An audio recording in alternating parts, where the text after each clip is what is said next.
On va passer à la suite, c'est le grand angle sur La vie de ma mère, jingle.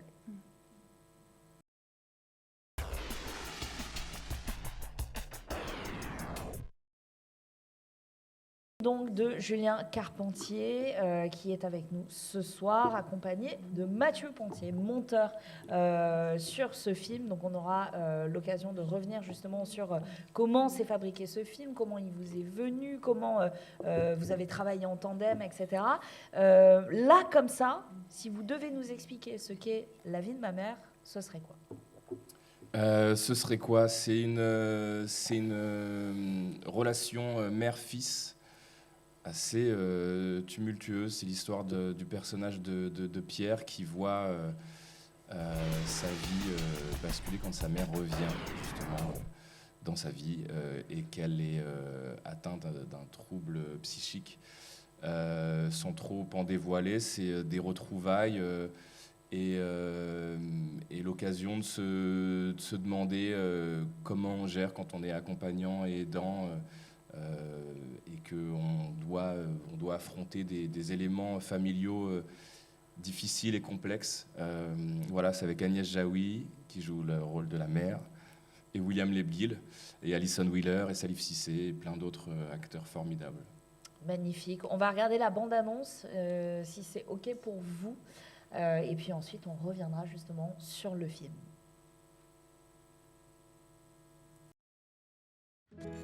Allez, vas-y, aide-moi à finir les bouquets, là. Lisa, ta pseudopote. Elles sont incroyables ces roses, on dirait qu'elles ont été dopées. Je les arrose avec du blanc d'œuf le matin. Ça va pas? Si, mais là, j'ai une urgence. Maman? Fils, oh, tu es contente de moi, je suis contente. Comment t'es sortie, là? Par la porte, figure-toi. Tu devrais essayer. Allez, chérie, danse avec ta maman. Je savais pas quoi faire. Là, ça va, c'est gérable. Mais tu sais comment ça se termine, parfois. Maman! C'est moi, elle se doute de rien. Je la ramène à la clinique. Maman! Ah, pas marre de me foutre la honte, là, sérieusement?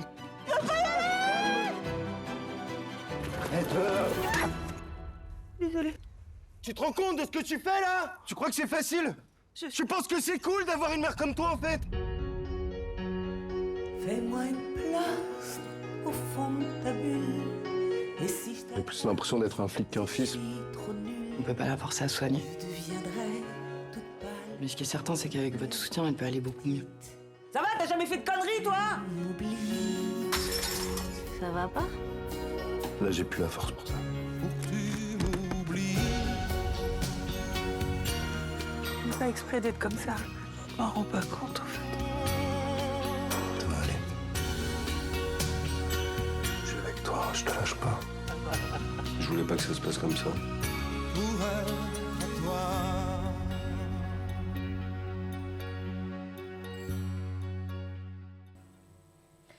Très belle bande-annonce, je tiens à le dire. Donc, comme tu le soulignais tout à l'heure, c'est l'histoire donc de Pierre qui a 33 ans, qui retrouve sa maman Judith. Et alors, le film va être projeté après, donc on va essayer d'en parler dans une mesure qui respecte aussi eh bien, la curiosité du public. C'est une relation qui est cassée à la base, ça on peut le dire. Ouais. Est-ce que tu peux nous expliquer justement comment t'es venue l'idée de parler de cette relation mère-fils, mais qui a connu une cassure? Et laquelle? Alors, ça va être difficile de pas trop en parler sans en parler, mais je vais... en gros, c'est quand même assez inspiré d'éléments que j'ai pu vivre personnellement dans la relation que j'ai pu vivre avec ma mère, pour rentrer dans le sujet, et avec aussi cette difficulté qu'on peut avoir en tant qu'enfant, mais pas que. En tout cas, c'est aussi un film qui raconte quand on devient, quand on est le parent de son parent. Et ce que l'hospitalisation implique en termes de distance, en termes de aussi la nécessité qu'on peut aussi avoir à essayer de prendre soi-même de la distance face aux problèmes pour retrouver une vie un tant soit peu équilibrée et essayer de se débattre avec ces difficultés-là. Donc c'était une envie de parler de ça, et parce que aussi j'avais pu voir beaucoup de films qui sont des super films, où je ne m'étais pas senti forcément en tant que proche de quelqu'un qui souffre d'un trouble psychique, en me disant je me sens pas forcément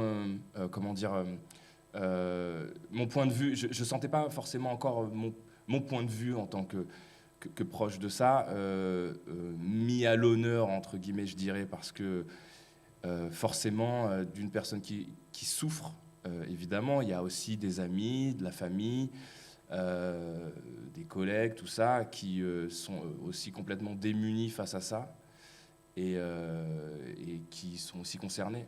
Et j'avais envie de parler de ça, de ce que pouvait être le rapport à la culpabilité, le rapport à comment on fait pour aimer dans ces cas-là, et être aimé aussi dans ces cas-là. Voilà, c'était tout part de là.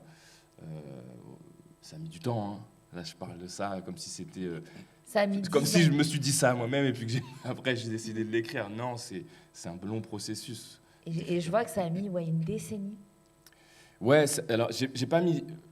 en gros, l'histoire, c'est que au démarrage de tout ça, il y a quand même l'envie initiale de travailler avec Agnès Jaoui. Ça part déjà, le mouvement part de là, l'envie de travailler avec Agnès Jaoui. Et ensuite, j'écris ce qui est à l'époque un court moyen métrage du film. Et donc en me disant, je veux que ce soit Agnès Jaoui, etc. Et donc je vais voir, il y a 10 ans, le film sort le 6 mars, et franchement, je crois que c'est même quasiment en mars 2014 que ça... Donc c'est vraiment 10 ans, quasiment en date anniversaire, donc c'est très symbolique. Et je vais voir une pièce de théâtre dans laquelle elle joue. Et puis voilà, je suis un peu...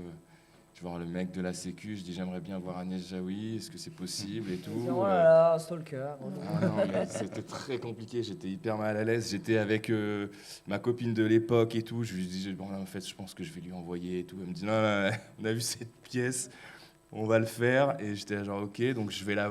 Le mec me laisse rentrer, je traverse les couloirs et tout. Mais là, franchement, je crois que je suis à 0 degré de température corporelle.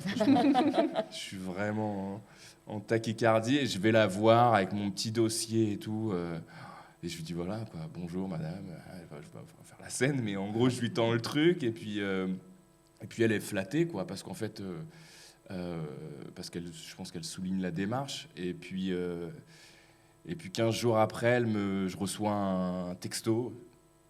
Et je vois que c'est signé Agnès Jaoui, donc là, j'arrête les activités.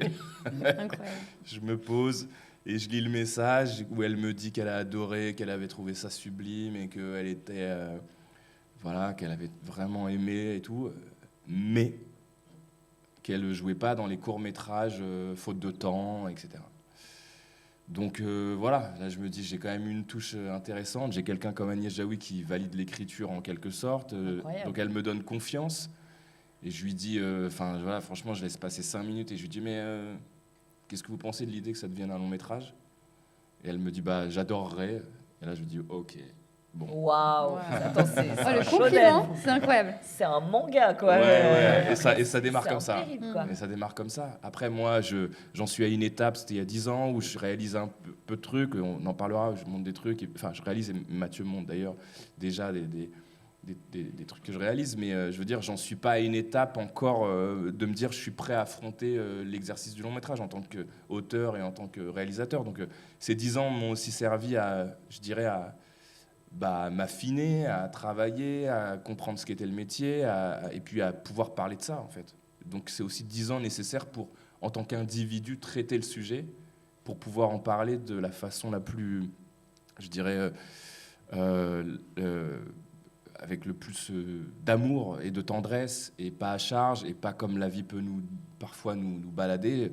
Donc il a fallu que moi, en tant qu'individu, je fasse le travail du personnage pour pouvoir parler de lui. Avec ce qu'il faut de distance et de justesse, j'imagine, par rapport à l'histoire. Donc, comme tu disais, vous travaillez en duo et ça remonte à déjà quelques temps. Ouais. Racontez-nous justement votre relation à tous les deux. Ça fait à peu près un peu moins de 20 ans qu'on travaille ensemble. Et en effet, je me souviens du jour où Julien est allé voir Agnès et il lui a donné le scénario. Et je me souviens du SMS que j'avais reçu en disant qu'elle avait répondu directement 15 jours après. J'ai évidemment fait un copier-coller. Ah oui, évidemment. Oui. Et oui, c'était à peu près il y a 10 ans. Et du coup, j'ai eu la chance de lire les premières versions et jusqu'à la version qui est maintenant mise à l'écran. Et c'était d'aborder le montage avec tout ça déjà emmagasiné. C'était un gain de temps et de confiance entre nous deux, quoi. Et surtout, je me souviens du jour où je suis arrivé en montage et que j'ai vu les premiers rushs et que j'ai vu ces pages de script que je lis depuis quasiment 10 ans jouées par Agnès Jaoui. Un truc vraiment ahurissant et qui était super, quoi. Donc, ça devait être hyper émouvant, justement, de monter ces images, toi, de la diriger. J'imagine qu'il y a eu peut-être un temps d'adaptation où tout de suite, tu étais... dans les chaussures du réalisateur, en mode ok, c'est Agnès Jaoui, ça fait 10 ans, elle est là, elle va pas partir, quoi. C'est vrai que l'avantage qu'ont eu ces années-là, parce que je crois que je sais pas depuis quand date le premier. La première chose qu'on fait ensemble, c'était je sais pas, il y a 15 ans, je sais pas. C'était un documentaire pour comédie sur Rémi Gaillard. Et j'ai bien rigolé là. Voilà. Et donc c'était le premier truc, et je pense que c'était il y a 15 ans. Et donc c'est l'avantage des années et tout, c'est qu'au final j'avais déjà appréhendé le tournage, etc. Après, c'est sûr que quand on arrive sur le jour J et qu'il y a Agnès Jaoui, la première fois que je dis couper et que je dois aller la diriger, il y a un truc où je me dis bon, là, va pas falloir dire de la merde parce que c'est. Mais aussi. On bénéficiait quand même de quelque chose tous les deux. Et moi, c'est qu'en fait, pendant ces 10 ans, on continuait à se voir. On continuait à passer du temps ensemble. À l'époque, il y avait Jean-Pierre Bacry, etc. On se voyait, on allait au resto, on discutait, on créait un lien, une relation. Donc, en fait, le jour du tournage, on se connaît déjà depuis 10 ans. Donc, moi, elle me met en confiance. De par sa présence et de par la fidélité et de tout ce qu'elle a pu mettre en place qui me font vachement de bien. Et je sais qu'elle croit au projet, qu'elle croit en moi et qu'elle me l'a déjà exprimé. Donc ça me donne confiance. Donc le jour où j'arrive et que je dois aller... franchement, honnêtement, quand on est sur un film et puis... on y est tout de suite, quoi. Enfin, on réfléchit pas, on est là pour faire le meilleur film et puis on se pose pas la question. Il y a un micro-temps où on se dit, ok, là... Il faut que je sois bon. Et puis, franchement, après, il y a des actrices tellement, sont tous tellement généreux que ça va, quoi. Ça roulait. Ouais. En tout cas, j'ai pris plaisir à travailler avec eux. On nous demande dans le chat comment William Lebguil, pardon, si je le prononce pas bien, a rejoint le projet. Et si vous avez des questions vous-même autour de la table, n'hésitez pas et lancez-vous. Mais du coup, comment il a rejoint ce projet ? Une fois qu'on a su que le projet allait se faire, il fallait ensuite constituer le duo. J'adore William. Je trouve que ce que j'avais vu de lui, par exemple dans Première Année, où j'avais trouvé c'est quelqu'un de formidable. J'avais un ami qui avait produit un film avec lui, qui me disait franchement ce mec est dingue. Et j'avais envie aussi de m'entourer de gens gentils. Ouais. Et c'est vraiment... Ce qu'il a l'air d'être. Hein. Et ce qu'il est totalement. Et donc, je lui ai soumis le scénario, il l'a lu, on s'est rencontrés. On a parlé du film, de certaines de mes envies, de mes références. Et franchement, immédiatement, ça s'est fait. Et puis voilà, avec William, on a passé pas mal de temps à se parler du film, pas mal de temps à ce qu'on raconte, à boire des cafés, à se parler, etc. Parce qu'il me posait beaucoup de questions sur le personnage. Donc ça s'est fait hyper naturellement. Et puis après, ils se sont rencontrés tous les deux. Et franchement, ils se sont adorés. Et c'était un super moment. Alors, ce qui est intéressant, c'est qu'il a dû te poser des questions en tant que toi qui a dû aussi passer certaines de ces étapes et vivre certaines de ces expériences. Mais Agnès Jaoui, qui du coup interprète quelqu'un qui a un trouble psychique, comment ça s'est passé ? Est-ce qu'il y a eu un travail de préparation, de la documentation peut-être sur la santé mentale, etc., qui s'est fait en amont ? Je lui ai parlé de certains films qu'elle avait vus et d'autres moins, mais par exemple Une femme sous influence de Cassavetes, il y avait Une vie démente, Les Intranquilles, Folle de joie, ces films-là donc, qu'elle a vus, on en a parlé. Ensuite, elle a une amie qui souffre de bipolarité et elle a pu aussi... elle l'a connue dans tous les états, phase maniaque, phase dépressive, etc. Donc elle s'est inspirée de ce qu'elle avait pu voir. Et puis après, il y a le texte, et puis il y a les costumes, il y a le maquillage, il y a la coiffure, il y a les bijoux. Enfin, il y a le personnage qui vit d'un seul coup avec tout ça. Et puis après, il y a le talent d'une actrice comme Agnès Jaoui, et puis avec moi qui connais la façon dont la maladie existe, c'est l'association de tout ça en fait, et puis une préparation, des lectures qui ont permis aussi de vachement parler du personnage et de ce que traversaient les personnages dans leurs relations. C'est à peu près les éléments qui ont permis à Agnès de faire cette proposition. C'est un film dans lequel, tu le disais toi-même en interview, des millions de gens peuvent se reconnaître en tant que proches de quelqu'un qui a un trouble psychique. Moi-même, il y en a dans ma famille. J'imagine qu'on a tous connu quelqu'un, ou peut-être quelqu'un de proche, ou un ami qui avait lui-même un proche. Est-ce que tu as la sensation, est-ce que vous avez la sensation autour de cette table qu'il y avait peut-être quand on était plus jeune un tabou, ou en tout cas un silence autour de ça, et qu'aujourd'hui on a plutôt tendance à libérer justement la parole autour de ça? Ce film va grandement aider, j'en suis sûre, aussi les jeunes peut-être qui se sentiraient un peu emprisonnés dans une situation, à en parler, à l'assumer, à ne pas en avoir honte, à ne pas se sentir coupable non plus. Qu'est-ce que vous diriez justement sur cette parole? Est-ce qu'elle s'est libérée? Commençons par toi du coup. Déjà à titre personnel, je m'en réfère à mon expérience, c'est-à-dire qu'en effet, quand je suis enfant et ado, etc., évidemment je suis soumis au tabou et puis à la peur du jugement. Donc évidemment, c'est pas quelque chose que j'évoque et que j'ai envie d'évoquer, et que j'ai pas envie que ça se sache, parce que on a aussi forcément peur que les regards changent et évoluent, et c'est forcément un tabou à cet endroit-là. Mais après, je sais pas si ça a évolué, ça a besoin d'évoluer, en tout cas je dirais. Je réalise que de projection en projection, franchement, quand je l'écris, je me dis pas je vais parler de quelque chose qui touche les gens. J'ai envie de parler d'un truc qui me touche, et après je montre le film et je me rends compte qu'en fait je suis loin d'être tout seul, et à un degré que j'imaginais pas du tout, mais vraiment à un niveau vraiment c'est surréaliste. Il n'y a pas une seule projection où j'ai pas une dizaine de personnes qui sont venues me voir en me faisant part de leur expérience personnelle, et qui sont venues me voir, parce que je mets aussi de côté ceux qui n'ont pas osé venir me voir, au point où là il y a une association qui s'appelle l'UNAFAM, l'association qui est pour les aides et les familles de personnes qui ont des troubles mentaux, qui a pris le film, a décidé de le soumettre à une députée à l'Assemblée nationale. Donc il y a eu une projection en charge de la santé mentale, etc., et qui m'ont fait part de leur volonté, à travers le film, de s'en servir comme outil thérapeutique pour libérer une parole et tout. Je suis très heureux de me dire, en tout cas dans le cinéma, ce qui me touche principalement, c'est la quête de sens. Et qu'est-ce qu'on tire d'un film, quelle ouverture d'esprit on réussit à obtenir grâce à un film et tout. Alors, parfois, on a juste envie de se divertir, et c'est très très bien. Mais il y a aussi des films qui peuvent marquer, et si le film, pour certaines personnes, peut avoir cette vertu-là, c'est...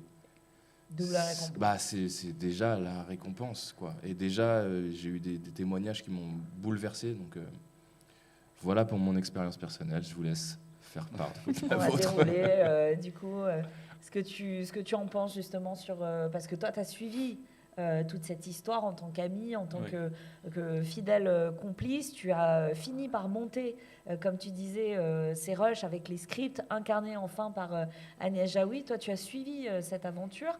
Est-ce que tu as la sensation que sur ces 10 dernières années, il y a eu un changement ou en tout cas un besoin de parler aussi Quel est ton sentiment là-dessus ? En dehors du film, moi j'ai appris beaucoup de choses déjà avec le film, avec tout ce que Julien m'a raconté ou de proches. Moi je ne connaissais rien du tout à la maladie mentale au début du projet. Et du coup ça m'a beaucoup sensibilisé à ça, à comment on peut le traiter, à comment on peut en parler. Après d'une manière générale, je pense que oui, moi j'ai un peu plus un tabou d'aller chez le psy dans ma famille. Je vois plus le sujet de la maladie mentale sur les réseaux sociaux, le fait de pouvoir lire beaucoup de témoignages très très spécialisés, de cas très précis dont on ne pouvait pas s'identifier avant. Je trouve que ça aide beaucoup à pouvoir aller en parler, en tout cas, la maladie. C'est vrai que quand il n'y avait pas Internet, on avait la sensation qu'on était seul dans sa chambre et qu'à moins que quelqu'un débarque pour nous en parler, il n'y avait pas tant de gens que ça. Aujourd'hui, on ouvre Twitter, on tape santé mentale, il y a littéralement des témoignages et des témoignages à l'appel de gens qui se livrent, qui ont un besoin de parler. Donc, comme quoi, il y a eu, en tout cas, du chemin et de la résonance. Pépin, est-ce que tu as un avis là-dessus, justement Totalement. Je trouve vraiment que ça a évolué. Parce que, étant moi-même, j'ai été atteinte d'une dépression sévère. Et je touche du bois, j'en suis sortie, normalement. Mais avant, vraiment, quand j'étais adolescente, on me disait que vraiment des choses abominables sur les personnes atteintes, par exemple, de dépression ou d'autres. Et maintenant, je vois vraiment l'évolution des mentalités. Je pense aussi, alors étrangement, que le Covid a aidé à l'ouverture d'esprit au niveau de se dire « Ah ouais, tout le monde peut tomber malade ou avoir un trouble ». Et du coup, c'est le seul point positif du Covid, je trouve. Et donc ouais, je trouve qu'il y a vraiment une évolution. Et au niveau du film, ça m'a énormément touchée. J'avoue que certaines phrases m'ont fait pleurer. Et que, ayant une mère qui n'a pas été diagnostiquée de son vivant, donc c'est par la suite qui était sans doute atteinte de schizophrénie, vraiment je me suis dit, il y a tellement de moments où j'aurais voulu être du coup le personnage principal et lui crier au visage des choses comme ça. Voilà, donc je trouve que ça va de mieux en mieux. C'est un beau message d'espoir. J'en ai profité pour demander dans le chat si vous avez des questions, n'hésitez pas. Et également dans la salle, n'hésitez pas non plus. Je me tourne de ton côté si tu as envie justement de nous parler de ton ressenti vis-à-vis du film. Tu l'évoquais tout à l'heure, notamment la fin, mais on ne va pas spoiler les gens. Oui, bien sûr. Ouais. Non, pour un petit peu aller dans le sens de ce que disait Pupin, je suis tout à fait d'accord. Je me retrouve assez dans ce que tu dis. Là où je vois que les choses ont évolué, c'est dans une certaine acceptation, une acceptation des différences et des subtilités qu'il peut y avoir dans les troubles mentaux, et une acceptation de ne pas toujours tout comprendre, en fait. Et pour moi, c'est la chose la plus importante dans le soutien des personnes qui souffrent, c'est à un moment donné d'être capable de dire je te soutiens même si je ne comprends pas ce qui se passe. Et j'ai le sentiment que ça, c'est quelque chose qui évolue, et ça fait lien avec la représentation qui en est faite également, puisque il y a dans la représentation et donc dans le cinéma, dans les arts, une libération qui s'est faite sur la subtilité, justement, sur les différences, sur le fait de dire qu'il n'y a pas une maladie mentale, il n'y a pas les fous, il n'y a pas les hystériques, mais il y a toute une panoplie de soucis qu'on peut avoir, qui peuvent être plus ou moins bien identifiés. Et ça, en termes de représentation, je trouve que ça a évolué, quoi. En termes de clichés, notamment, où on pouvait représenter les fous. Je parlais des hystériques, et là encore, je dis ça avec des gros guillemets pour bien rappeler que c'était vraiment des mots derrière lesquels on mettait un petit peu tout et surtout n'importe quoi. Et là où je dis que la représentation a évolué, c'est qu'on arrive sur des films comme le tien qui acceptent comme ça la subtilité, qui acceptent de dire tout n'est pas ce n'est pas une science exacte, tout n'est pas forcément explicable. mais on prend les gens comme ils sont individuellement, et sans leur mettre une étiquette dessus. C'est très cliché de dire ça, hein, mais sans leur mettre l'étiquette de telle ou telle maladie mentale. Et ouais, à ce niveau-là, je trouve, moi, personnellement, que ça évolue. Et comme vous disiez, par rapport aux réseaux sociaux, par rapport au fait que les individus ont plus la parole maintenant, et ben ça permet d'être un petit peu plus témoin de la multiplicité des différents troubles, quoi. Et enfin, voilà, en gros, comment je vois que ça évolue. Et puis, bon, le film en général, on pourra en reparler plus ensuite, mais je ne sais pas si la question était sur le film ou sur Non, sur ton ressenti vis-à-vis justement du traitement des maladies mentales aujourd'hui, la perception qu'ont les gens, mais aussi ton ressenti vis-à-vis du film et l'ouverture des gens sur le sujet. Par exemple, Nad Malek dans le chat nous dit « Mon frère étant lui-même atteint de schizophrénie, lorsque j'en parle, je sens encore aujourd'hui du malaise de la part des gens. » Donc, Bien sûr, parce qu'il y a une méconnaissance, il y a vraiment une méconnaissance. Et quand on parle de schizophrénie, immédiatement dans la représentation artistique, on est sur le dédoublement de la personnalité, on est sur Dr. Jekyll et Mr. Hyde. Et il n'y a pas de subtilité. Bien sûr, c'est intéressant de jouer avec les clichés, évidemment, de jouer avec la caricature, mais c'est aussi intéressant d'aller vers une certaine vérité et de montrer le vrai visage de la maladie. Et le vrai visage de la maladie, c'est le visage des gens qui l'ont. Et il y a autant, pour encore une fois faire un petit peu du cliché, il y a autant de maladies que de personnes qui les portent. Et en tout cas que de versions de ces maladies.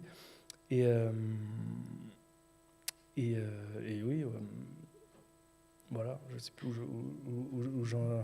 Non, mais j'entends, parce oui, que... Oui. Et donc, pour en revenir, oui, voilà, pour reboucler sur le film, c'était justement ce que j'ai beaucoup aimé dans ton film, c'est cette douceur avec laquelle est traitée la brutalité de la maladie. C'est déchirant de voir cette relation que tu évoquais au début de la manière dont tu racontais l'histoire. Tu évoquais une relation mère-fils, mais ça se transforme très rapidement en une relation père-fille, quoi, qu'on ressent vraiment dans pas mal de détails. Et il y a vraiment quelque chose de tragique, de déchirant, une espèce de brisure irréparable, mais qui est traitée avec douceur et derrière laquelle on amène encore une fois quelque chose de très humain ôté de toutes ces étiquettes, ôté de toute cette chirurgicalité de certaines... d'une façon, enfin, on pouvait avoir à une époque une façon de voir qui était très avec de grosses œillères quand même. Et la dimension très humaine derrière, j'ai trouvé justement que à la fois ça traitait les personnes comme des humains, des individus, ça traitait aussi la maladie comme quelque chose qui, encore une fois pour me répéter, n'est pas, on ne peut pas clairement identifier dans une case comme ça, et que les maladies et leurs évolutions et le soin qui est apporté derrière dépend toujours des personnes qui l'ont et des personnes qui entourent ces gens-là, et c'est fabuleux dans le film. Je vois des gens qui livrent leurs témoignages dans le chat, c'est assez touchant. Sonia notamment, qu'on embrasse. Mais t'inquiète pas, on a bien saisi le propos. Et pendant que tu parlais, parce que quelqu'un, Agathe, disait justement dans le chat, c'est une super explication de Domitor, bravo. Combien de fois on a appelé mon fils, enfin on a dit à mon fils, ah oui, c'est comme Rayman, quoi. Donc ouais, tu vois ce côté un peu cliché, amené parfois par l'interprétation artistique, qui joue justement avec le cliché, etc., mais qui fait aussi un peu de mal pour les proches, pour les aidants, parce que c'est pas toujours la réalité. Et ce que tu disais, c'est cette façon de montrer le vrai visage aussi de la maladie, du trouble psychique, ça fait du bien aussi aux gens qui entourent justement ces personnes qui en sont atteintes. Colin, est-ce que tu as envie de rebondir là-dessus ?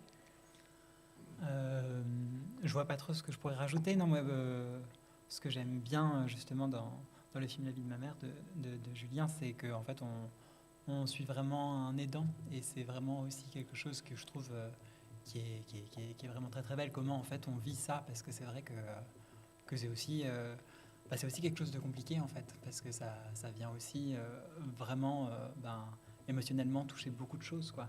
Et donc là-dessus c'est vraiment intéressant. Voilà. Très bien. Voilà, ouais.